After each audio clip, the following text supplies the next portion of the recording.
श्री शिवाय नमस्तुभ्यम। हर हर महादेव महाराज। ये जो 19 सितंबर शुक्रवार ये दिन आप सभी लोग जानते हो कि ये श्राद्ध पक्ष चल रहा है। और ये जो 19 सितंबर शुक्रवार के दिन इस पवित्र भाद्रपद महीने की श्राद्ध पक्ष की प्रदोष व्रत त्रयोदशी तिथि पड़ रही है, यानी कि श्राद्ध पक्ष की प्रदोष व्रत त्रयोदशी पक्ष की प्रदोष व्रत। और ये शिवजी को अत्यंत प्रिय है। जैसा कि आप सभी को पता है, हमने प्रदोष व्रत के आपको पिछली कई सारी शिव महापुराण की कथाओं में आपको अन्य को ऐसे उपाय बताएं। महाराज अभी पितृपक्ष चल रहा है, तो ये श्राद्ध पक्ष की प्रदोष व्रत ये दिन सबसे बड़ा और विशेष दिन है महाराज। श्राद्ध पक्ष की प्रदोष के दिन किया जाने वाला यह एकमात्र उपाय 108 चावल के दाने और एक तुलसी की लकड़ी का दीपक भक्तों शिव महापुराण की कथा में बताया गया है कि पितृपक्ष की प्रदोष व्रत का बड़ा महत्व होता है। जैसे कि 19 सितंबर शुक्रवार, देखिए आप सभी को पता है कि अभी श्राद्ध पक्ष चल रहा है, और इस श्राद्ध में यदि हम एक दीपक भी प्रज्वलित करते हैं तो यह स्वयं हमारे पितरों तक जाता है, जिससे हमारे पूर्वज हमें आशीर्वाद देते हैं, रही परेशानियां समाप्त होती है। प्रदोष व्रत सबसे बड़ा दिन 19 सितंबर शुक्रवार श्राद्ध प्रदोष व्रत त्रयोदशी तिथि के दिन ये 108 चावल के दाने और एक तुलसी की लकड़ी का दीपक भक्तों इस उपाय को अवश्य करें। और आप सभी को पता है कि प्रदोष व्रत का यदि कोई सा उपाय है तो वह केवल और केवल 108 चावल के दाने और एक तुलसी की लकड़ी का दीपक वाला उपाय। आपको इस उपाय को किस समय करना है, प्रदोष काल के समय या फिर सुबह के समय, यह संपूर्ण बातें हम आगे करेंगे। अब देखिए महाराज, यदि हम श्राद्ध पक्ष में यदि हम एक दीपक भी प्रज्वलित करते हैं अपने पितरों के नाम से, तो इस दीपक की रोशनी हमारे पितरों तक जाती है और उनका हमें आशीर्वाद प्राप्त होता है। उसे हमारे जीवन में चल रही कठिनाइयों समाप्त होती है। जैसे कि पितृदोष, कालसर्प दोष, वास्तु दोष, उसी प्रकार से हमें 108 चावल के दाने और एक तुलसी की लकड़ी का दीपक को करना है 19 सितंबर शुक्रवार और पितृपक्ष की प्रदोष व्रत। देखिए इन दोनों योग बहुत मुश्किल से आता है, ऐसे मौके बार बार नहीं मिलते, केवल वर्ष में एक बार ही इस उपाय को करने का मौका मिलता है। देखिए मेरी कई सारी अन्य माताएं बहनें हैं जिन्होंने इस उपाय को आज तक किया ही ना हो और उन्हें इस उपाय के बारे में पता ही ना हो। तो देखिए आज की इस कथा से हम आपको जो उपाय बता रहे हैं उस उपाय को आपको शुक्रवार की प्रदोष व्रत के दिन अवश्य करना है, क्योंकि यह उपाय केवल विशेष तिथि पर और विशेष पावन पर्व पर ही किए जाते हैं। और देखिए यदि इस उपाय को आपका घर का कोई एक व्यक्ति भी कर लेता है तो महाराज जी पूरे घर परिवार में चल रही समस्या साथ में समाप्त होती है। इस उपाय को करने का तो फल हमें मिलता ही है, लेकिन यदि किसी विशेष तिथि पर किया जाए तो उसका भी हमें फल प्राप्त होता है। जैसे कि श्राद्ध की प्रदोष व्रत और यह महीना मां दुर्गा को समर्पित है। देखिए महाराज जी, हमने हमारी पिछली बार की कई सारी शिव महापुराण की कथाओं में आपको इस उपाय को अच्छे तरीके से बताया भी है और समझाया भी है, लेकिन आज एक बार फिर से हम आपको इस उपाय को समझाएंगे, क्योंकि 19 सितंबर शुक्रवार का दिन सबसे बड़ा और विशेष दिन है। देखिए यदि आपने इस 108 चावल के दान तुलसी की लकड़ी का दीपक को कर लिया तो आपको इस उपाय का वह फल मिलेगा जिसकी आपने कभी कल्पना भी ना करी होगी। देखिए महाराज जी, जो मनोकामना बड़े बड़े पूजा पाठ से पूर्ण नहीं होती, वह केवल इस श्राद्ध पक्ष में प्रदोष व्रत के दिन 108 चावल के दाने और एक तुलसी की लकड़ी का दीपक को करने से पूर्ण हो जाती है। देखिए मेरी कई सारी माताएं बहनें हैं जिन्हें पता भी नहीं है कि उनके जीवन में जो समस्या चल रही है उसका कारण क्या है, यानी कि मुख्य कारण क्या है, किस वजह से यह समस्या है। मतलब भाई जीवन में जो अटकने आती हैं जिनका कारण अक्सर हमें पता ही नहीं चलता, वे कई बार पितृशक्ति या घर की अनुचित ऊर्जा के कारण होती हैं। देखिए श्राद्ध पक्ष वह काल है जब हमारे पूर्वजों की स्मृति का प्रभाव सबसे अनुभवी होता है, और इस पावन पर्व पर द्वादशी तिथि पड़ रही है।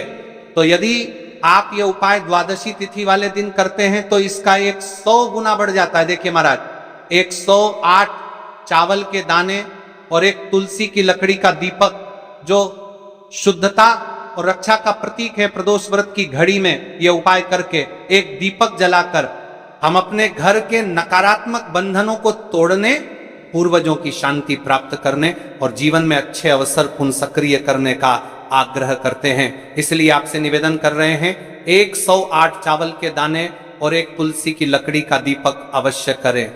देखिए महाराज जी, हम आपको आगे चलकर संपूर्ण बातें बताने वाले हैं कि इस उपाय को आपको किस प्रकार करना है, सामग्री कहां से लेनी है, किस समय करना है, कैसे करना है। ठीक है, तो आपको इस कथा के अंतिम तक बने रहना है। देखिए, हम राशि से जुड़ा भाग्य भी बता रहे हैं और भाग्य में चल रही परेशानियों को भी बता रहे हैं। तो यदि आप अपनी राशि से जुड़ा भाग्य जानना चाहते हैं तो अपना नाम और अपनी राशि कमेंट बॉक्स में अवश्य लिखें। अगली वीडियो में हम आपको आपकी राशि से जुड़ा भाग्य बताएंगे। अब बात कर लेते हैं उपाय के बारे में। तो देखिए महाराज जी, इसी 108 चावल के दाने और एक तुलसी की लकड़ी का दीपक वाला उपाय है। तो आपको कल इस श्रद्धा पक्ष की प्रदोष व्रत पर इस उपाय को अवश्य करना है। देखिए, अब बात कर लेते हैं हम उपाय के बारे में। इस उपाय को कौन कौन व्यक्ति कर सकता है, मतलब कि आपके घर का कौन कौन सदस्य इस उपाय को कर सकता है। मेरी कई सारी अन्य माता बहनें रहती हैं जो अपने स्वयं के लिए, अपने स्वयं के जीवन में चल रही परेशानियों को समाप्त करने के लिए उपाय यदि करना चाहती है तो वह अवश्य कर सकती है महाराज। और मेरी कई माताएं बहनें अपने परिवार वालों के लिए, अपने सदस्यों के लिए उपाय करना चाहते हैं तो वह भी कर सकती है। ध्यान रहे, 108 चावल के दाने और एक तुलसी की लकड़ी का दीपक। तो उपाय की ओर आगे बढ़ने से पहले हम जान लेते हैं, कल जिन माता बहनों ने कमेंट किया था अपनी राशि से जुड़ा भाग्य जानने के लिए, वे लोग जान लो आज अपनी राशि से जुड़ा भाग्य। कल की 2 विशेष राशि लिए देखिए। सबसे पहली राशि है वृषभ राशि। इस दिन के प्रदोष व्रत से वृषभ जातकों को धन, समृद्धि और पारिवारिक सुख की प्राप्ति होगी। रुके हुए कार्यों में सफलता मिलने की संभावना है। दूसरी राशि तुला राशि, तुला राशि वालों के लिए यह दिन शुभ रहेगा। आर्थिक लाभ, दांपत्य जीवन में सुख और सौभाग्य की वृद्धि होगी। साथ ही मान सम्मान और कार्य क्षेत्र में प्रगति की संभावनाएं भी बनेंगी। अब चलिए, अब तो हम उपाय की ओर चलते हैं। ध्यान से सुनिए संपूर्ण बातें। तो देखिए महाराज, सबसे पहले हम चावल के उपाय के बारे में बात लेते हैं, उसके पश्चात हम दीपक के उपाय के बारे में बात करेंगे। 108 अखंड चावल के दाने, एक दाना पूरा फटा हुआ ना, बाजार का ले सकते हो या घर की रसोई के दाने भी चलेगा। हल्दी का दीपक, जो कि गेहूं के आटे से दीपक बनाए और उसमें हल्दी पीसी अच्छी मात्रा में मिलाए। नमक बिल्कुल न डालना है। दीपक में रुई की बत्ती लंबी और तेल भरे। तेल के लिए तिल का तेल आदर्श है, पर आप तिल, सरसों, साधारण दीप तेल में से कुछ चुन सकते हो। कम से कम इतना तेल डालें कि दीपक स्थिर जलता रहे। हमें इस उपाय को यदि सुबह के समय कर रहे हैं तो आपको 1 लोटा शुद्ध जल शिवलिंग पर जलाभिषेक के लिए लेकर के जाना है। यदि आप इस उपाय को करने के साथ में कोई अन्य सामग्री भी लेकर के जाना चाहते हैं तो आप वह भी लेकर के जा सकते हैं। ठीक है, जैसे कि फूल, कुछ ताजा पुष्प, 1-2 पुष्प मंदिर के लिए और 1 पुष्प घर ले जाकर रखने के लिए। यदि आप इस उपाय को करने के पश्चात शिव जी की शिवलिंग पर पुष्प समर्पित करना चाहते हैं, अष्टगंध समर्पित करना चाहते हैं, बेलपत्र, तो आप ये अन्य सामग्री भी समर्पित कर सकते हैं। लेकिन हमें सबसे पहले उपाय करना है उसके पश्चात। अब देखिए महाराज जी, आपको एकदम शुद्ध, अच्छे से अखंड एक छोटी सी पोट्री कागज की पुड़िया, जिनमें 108 चावल के दाने बांध कर रख लीजिए। एक छोटा बर्तन दीपक रखने के लिए, ताकि तेल टपकने से समस्या न हो। अब देखिए महाराज जी, हम किस उपाय को कर रहे हैं, तो हमें इस उपाय को करते समय कुछ सावधानियां भी भारत नहीं है। इसलिए हम आपको उपाय को विस्तार से बता रहे हैं, अच्छे से बता रहे हैं, ताकि आप कोई भी गलती ना करें और आपका उपाय सफल हो। तो देखिए, हम बात कर लेते हैं हल्दी के दीपक के बारे में। हल्दी दीपक बनाने की विधि, अब मैं आपको दीपक बनाने की विधि विस्तार से बताऊंगा। साधारण है, ध्यान से बनाइए।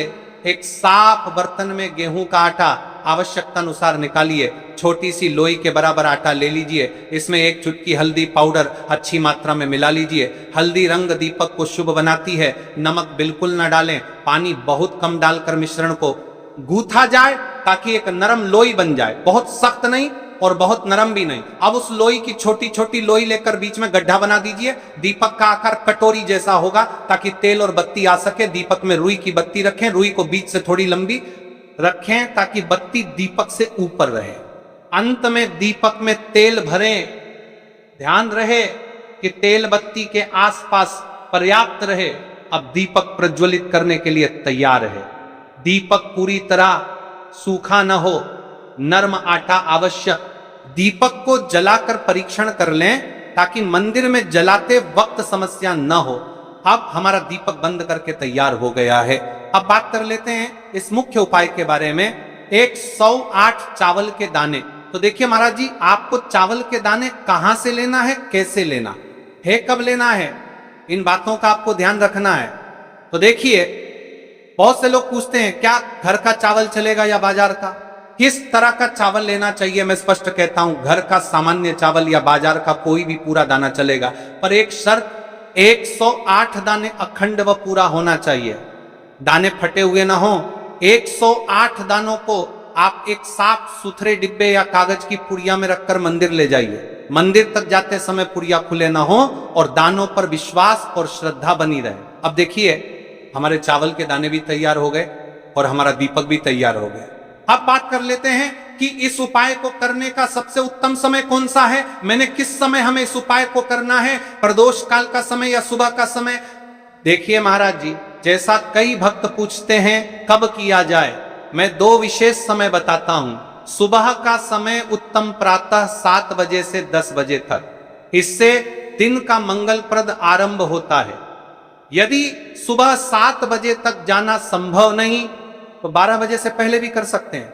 अब बात कर लेते हैं महाराज जी, प्रदोष काल के समय की कई सारी मात्रा बहाने सुबह के समय नहीं कर सकती।